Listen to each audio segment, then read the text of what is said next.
المال لكم ونجاوبوا على استفساراتكم، ومن بعد اذا كان شي اسئله اخرى مرحبا. نبداو بمالكه. درت عليك.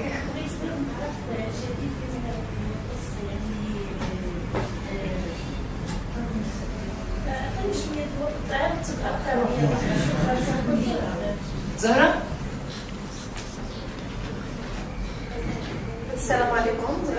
تحية للأستاذ ديالنا الشعبي وتحية للأستاذ أريدي والأمين مشبل على هاد الندوة شيقة واللي عطاتنا معلومات إضافية. الأسئلة ديالي هو بعض التوضيحات. إن الوصول للمعلومة والحصول عليها لا يجب أن يكون على صحفي، مع أنه له امتيازات عن الكل. يجب أن تكون على جميع المواطنين بغض النظر عن أنه صحفي أو لا. لكن السؤال المطروح: هل هذا الصحفي هو أهل لحمل الأمانة وهي المعلومة كما هي؟ هل هذا الصحفي قبل أن يوصل بدوره المعلومة إلى المواطنين، هل تلك المعلومة لن تمر بدرجات، بالعديد من الدرجات، وهي الرشوة والمحسوبية ومن يدفع أكثر وبتصفية الحسابات أيضا؟ إلى متى سنظل نجري وراء المعلومة ولا نجعلها تأتي إلينا بين أيدينا؟ فمثلا أين التحقيقات الصحفية التي تكشف الخبايا والأسرار؟ أين الصحفي صاحب مهنة المتاعب من التعب؟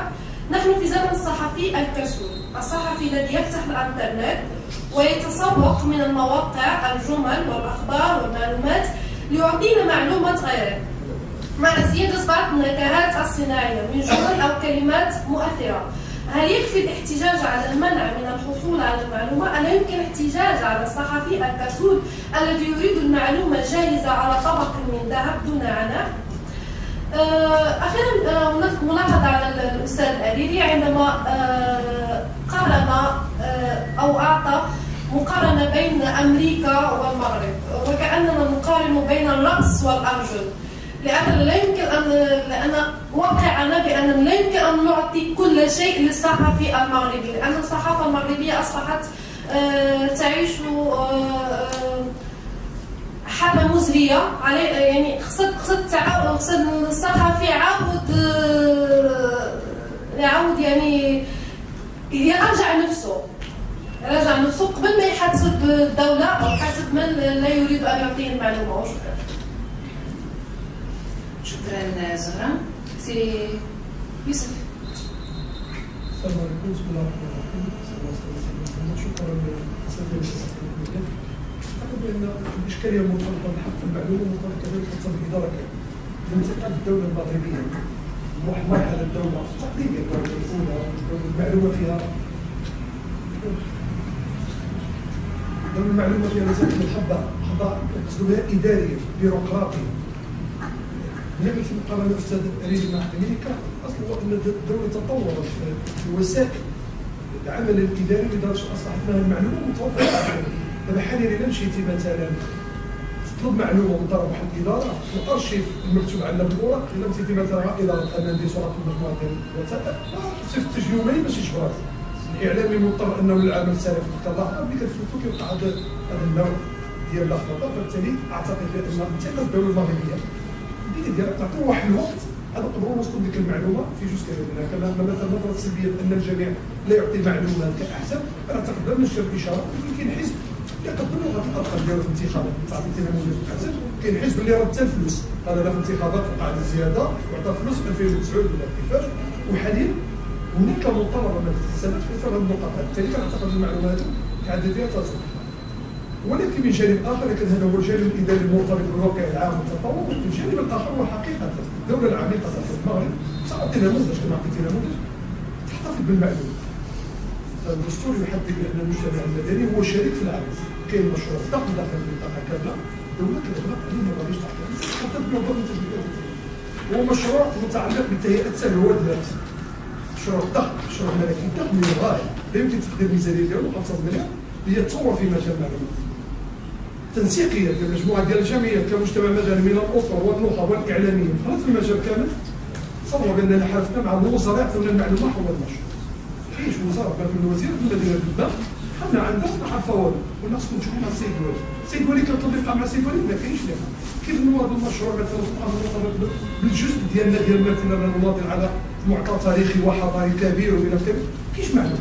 بالتالي كنظن بان مستقبل المنطقه كامل تاريخ المغرب ديالنا هو مثل واحد جزء من تاريخ المغرب الكامل ما عندناش معنى. بالتالي لا كاعلامي ولا كمجتمع مدني النقطه المرتبطه هي هذه ما بين صعوبه الواقع. المغرب مازال في واحد المرحله ما اسسش اليات اللي غتمكن من الاعلامي بحال ما توصل معلومه مثلا، وما بين واحد المجموعه ديال العقليات لازم تعتقد بان المعلومه كما قلت لا فورماسيون سور الكوره مرتبط بالتحدي في الجانب الادبي من الجانب الحقيقي ديالو لا فورماسيون سور الكوره في الجانب المالي. نقول ان الشخص اللي كيعرف حدنا اي مشروع من كان هو كيعرف قيمه ماليه لا تقدر بثمن. بالتالي اصبحت المعلومه هي جزء من منظومه التخطيط الاقتصادي في الحق الاقتصادي او في الحق بعض الفصول ديالها مثلا. هذا الاشكال هذا كان مطلوب منا احنا كاعلاميين ربما كانوا قبل كذا اننا نكونوا اكثر انفتاحا جزء منا ولكن اكثر واقعيه.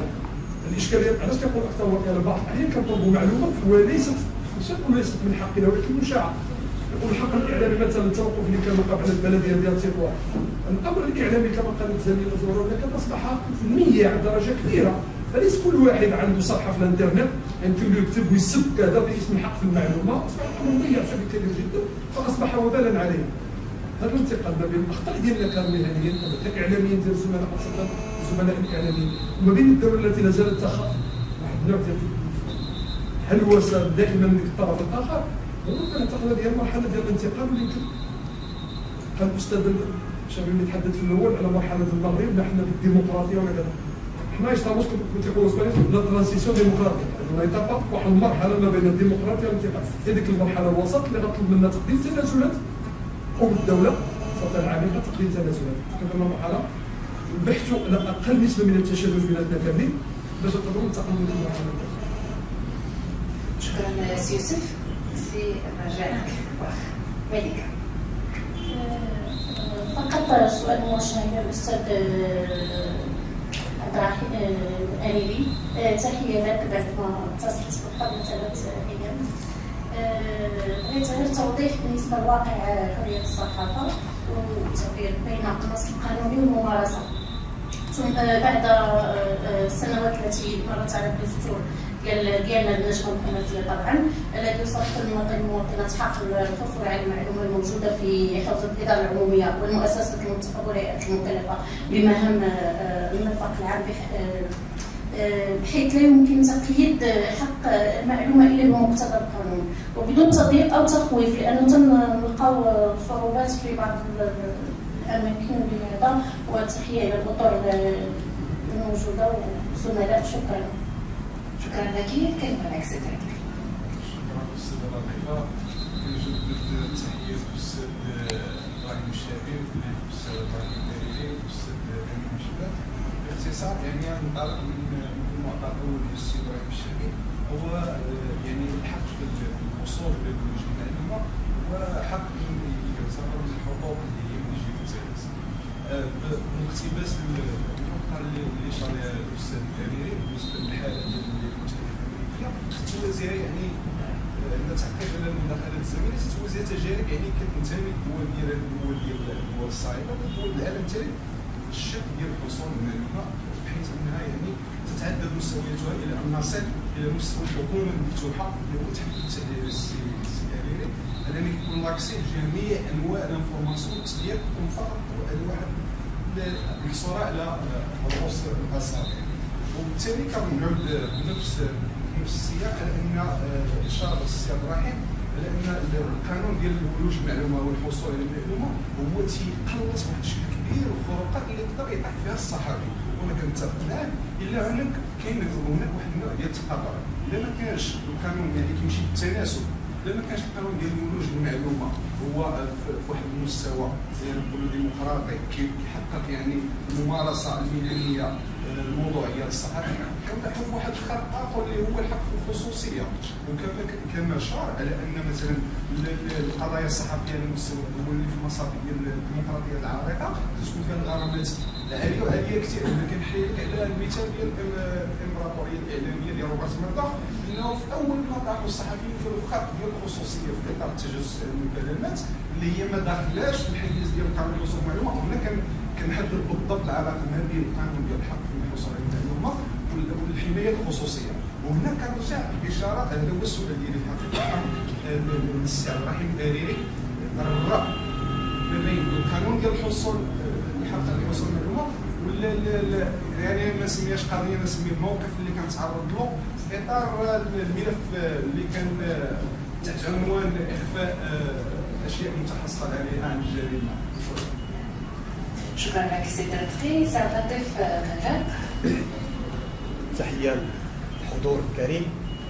شكرا إخوان في نقابة الصحفيين المغاربة على تنظيم هذا اللقاء. شكرا للإخوة الأستاذ الشعبي والأستاذ الحريري على العروض القيمة التي كانت بالفعل عروضا مباشرة واضحة.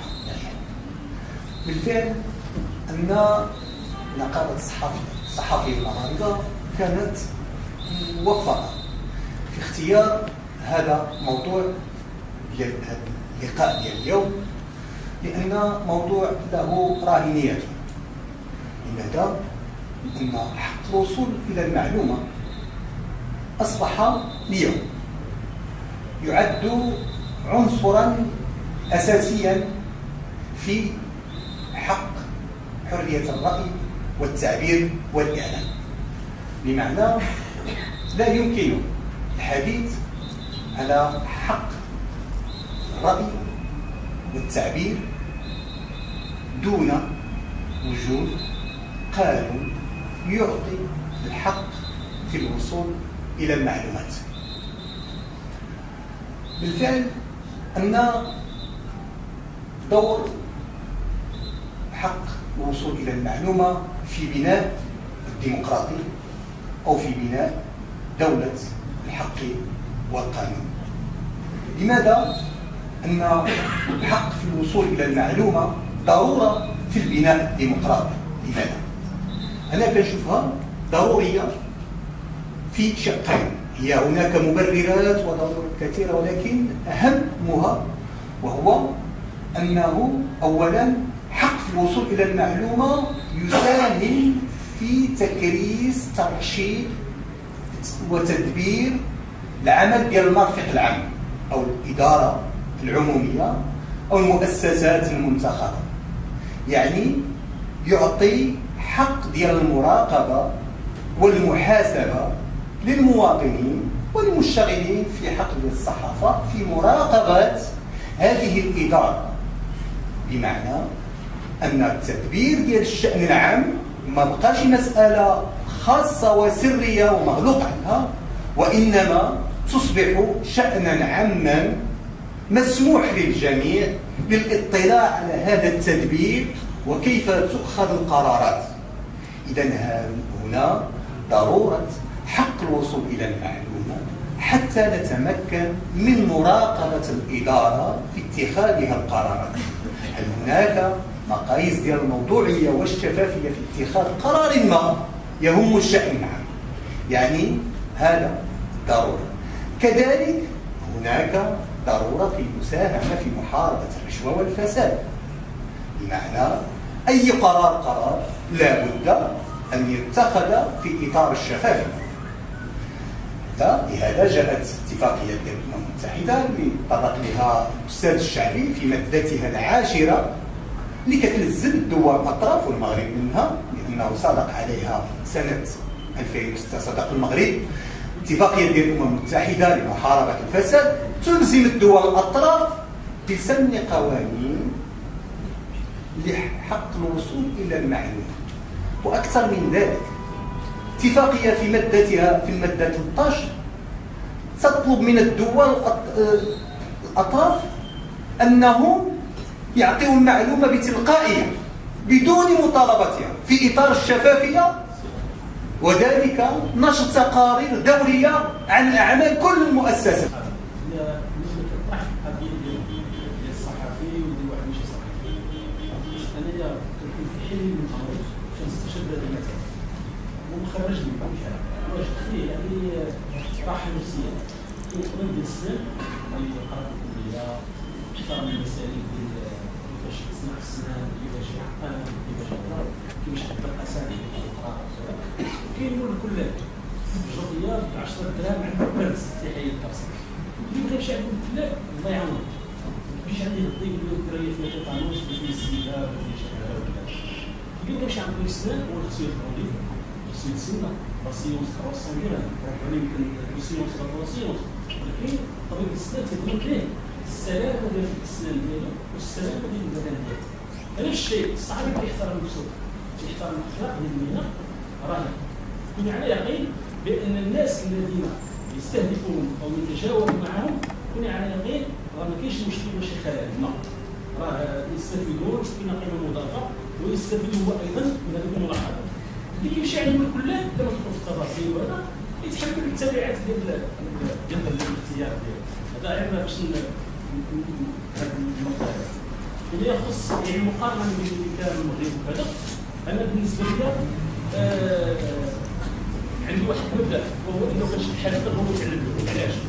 لانه المغرب انضم اتفاقيات بمحض ارادته انت كدوله لما اختاريتي انخرط المنظومه الكونيه ديال حقوق الانسان يجب عليك كدوله ان تتحمل كل التبعات الناتجه على ذاك الاختيار حيث الاتفاقيه اللي كنضم لها كنقولوا بدي انا بغيت نكون بحال فرنسا انا كنت بحال اسبانيا بغيت نكون بحال امريكا الى اخره حيث كاين واحد النادي كوني ارصدها واحد الحد الادنى ديال المعاملات في كل منحى من مناحي الحياه اليوميه في المسائل ديال الصناعات فلاحه تجاره طيران الى اخره ما يهمنا نحن هو القوانين اللي كتم حقوق الانسان بما انك انت كدوله اختاريتي الانضمام لهذه المنظومه الكونيه فيها واحد العدد ديال الالتزامات اللي خصك تحترمها وإلا ما كانش تنضم لها كدوله هذا من جهه.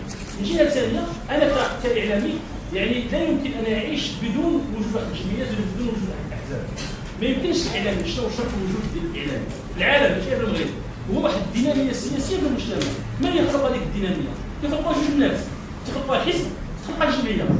بالتالي حيت في نهايه المطاف الصحفي وسيط ما بين اطراف الحقل السياسي في المجتمع.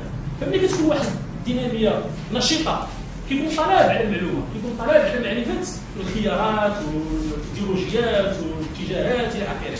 لما كتكون مجتمع مغلوق ومجتمع متكتل ما كيمكنش تصدر حتى الحياه الاعلاميه. من هنا خاصيه الاعلام في المغرب، يعني الصحفي في المغرب عنده واحد المجهود مضاعف عكس الصحفي في المانيا ولا الصحفي في الصحفي في المانيا بين قوسين ماشي من الناحيه الطرحيه، يعني كيلقاها بارده تشتغل في واحد الاطار نوعا ما متحلل من واحد الكلفه ما عندوش واحد الضغط.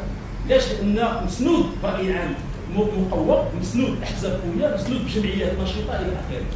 في المغرب عندك يعني المتاعب الذاتيه اللي هي مساله نورمال، يستدعي المتاعب ديالو، عنده المتاعب ديالو، الشيخ عنده المتاعب ديالو الى اخره. ولكن الصحفي عنده متاعب اخرى، هو انه خاصو ينخرط مع النقاش الحزبي والنقاش الجمعوي باش فين ما كاينه شي جبهه فيها توسيع الانفتاح السياسي وتوسيع حق المشاركه وتوسيع الديمقراطيه خاصو يلقى نفسه فيها، ماشي حبا بل لانه شرط الوجود ديالو كما قلت هو ان يكون عندك واحد المجتمع يقظ من الناحيه السياسيه ومن الناحيه المدنيه. من هنا على شنو معظم الصحفيين في المغرب تلقاوهم نوعا ما انجاجي، نوعا ما منخرطين في هذه الخطوط الاماميه ديال الحقوق الكونيه بشكل عام.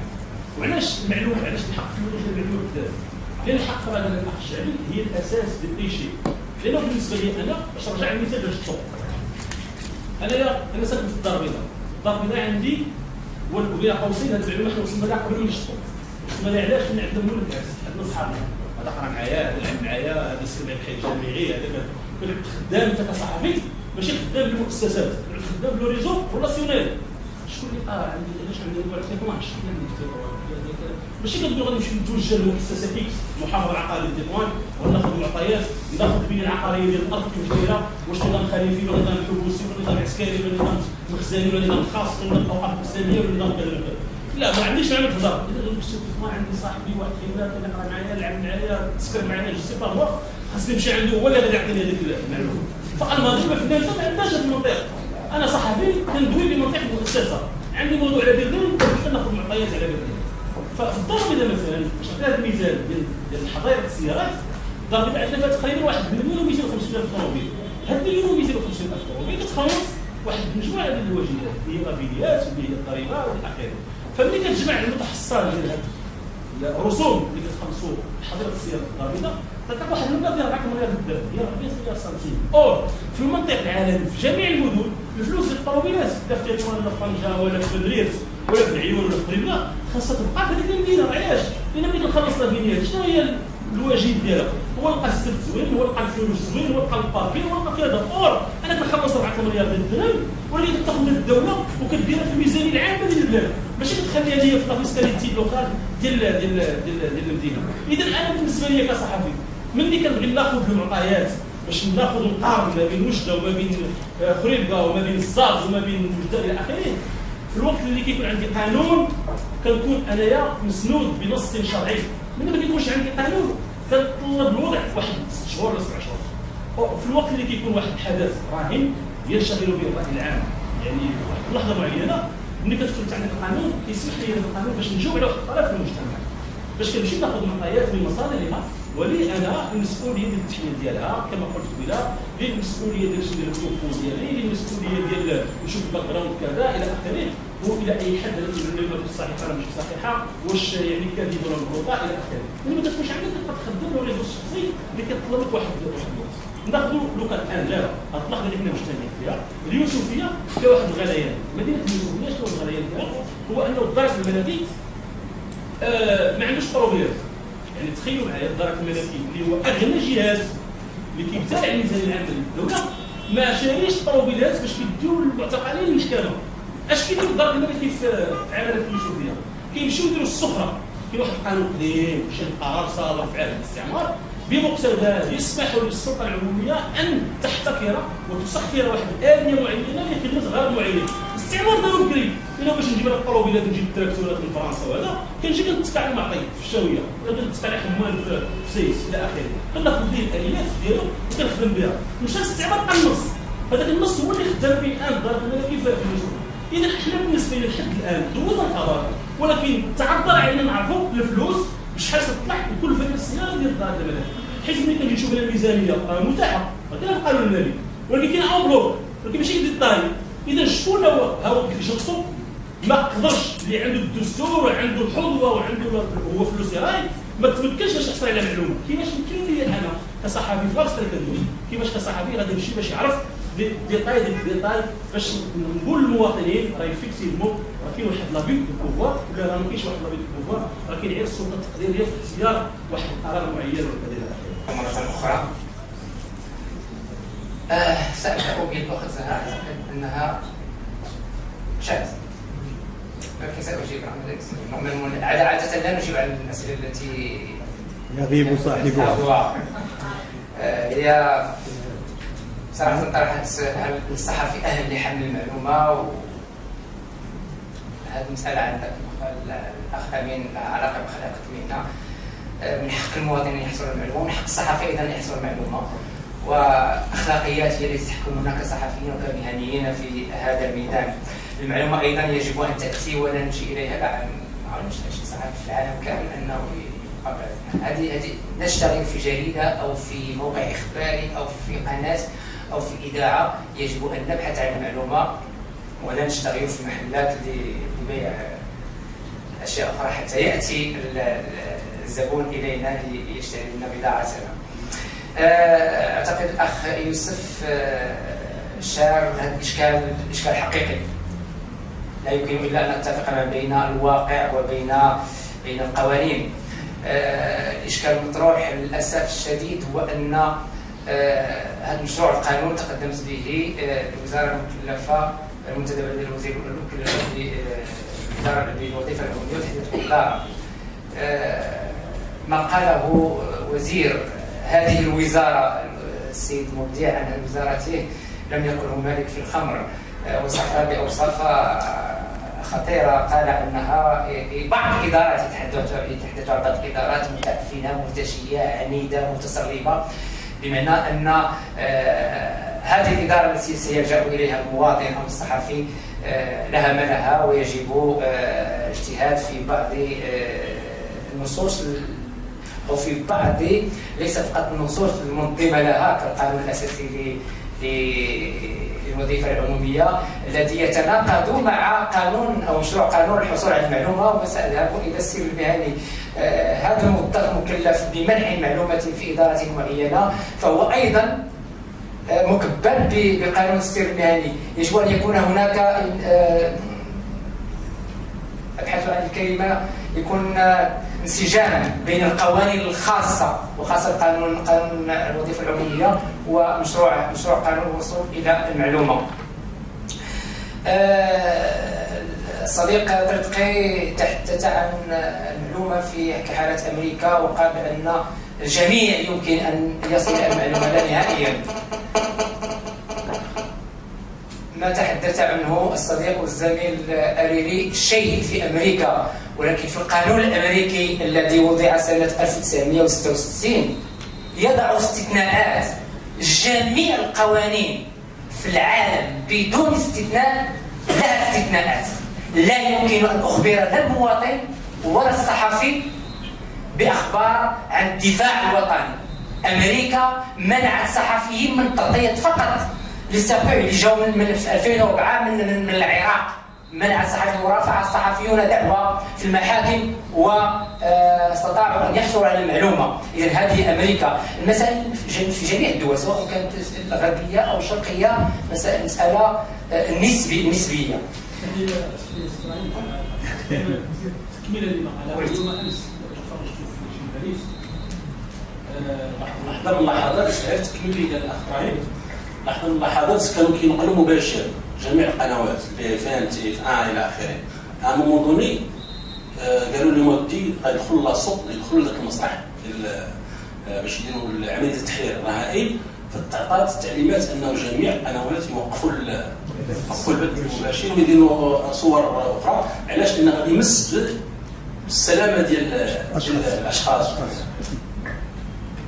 شكرا صديق الزميل الأريري. دونك قلت بأن جميع الدول بما فيها الولايات المتحدة الأمريكية.